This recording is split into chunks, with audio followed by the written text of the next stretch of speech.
NDA கூட்டணியில தமுக கட்சிக்கு எவ்வளவு தொகுதிகள் ஒதுக்கப்பட்டிருக்கு, மன நிறைவா இருக்கா? நாங்க கேட்டது 6 தொகுதி. அதுல எஸ்சி கான்ஸ்டிடுவன்சி தான் இருந்தது, நிறைய இருந்தது. பொது தொகுதி 2 கேட்டிருந்தேன்.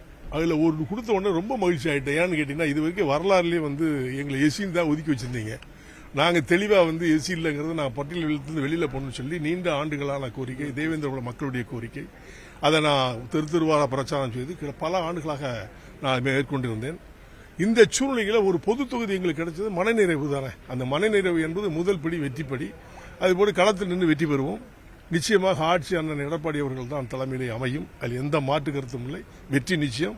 என மனநிறைவோடு நான் செல்கிறேன். ராஜபாளையம் தொகுதி உங்களுக்கு எந்த அளவுக்கு சாதகம் அல்லது சவாலா இருக்கும்? சவால் என்பதை விட எனக்கு சாதகமா இருக்கும் என்பது. எனக்கு சவாலே கிடையாது, எனக்கு எதிரியே கிடையாது. சவாலே போட போறேன்.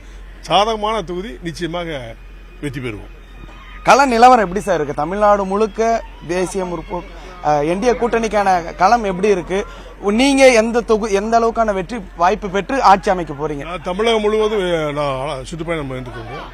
தேசிய முற்போக்கு தேசிய ஜனநாயக கூட்டணி என்டிஏ அலையன்ஸ் தான் மகிழ்ச்சியா வெற்றிகரமாகக்கூடிய நிலை இருக்கிறது. அண்ணன் எடப்பாடி அவர்கள் சூறாவளி சுற்றுப்பயணம் செஞ்சிருக்காங்க, உங்களுக்கு தெரியும். நானும் சூறாவளி சுற்றுப்பயணம் செஞ்சிருக்கோம். இது மாதிரி எங்களை சார்ந்தவர்களும் சூறாவளி சுற்றுப்பயணம் செய்திருக்கோம். என்டிஏ அலையன்ஸ் மகிழ்ச்சிகரமாக, வெற்றிகரமாக, சிறப்பாக அமையும்.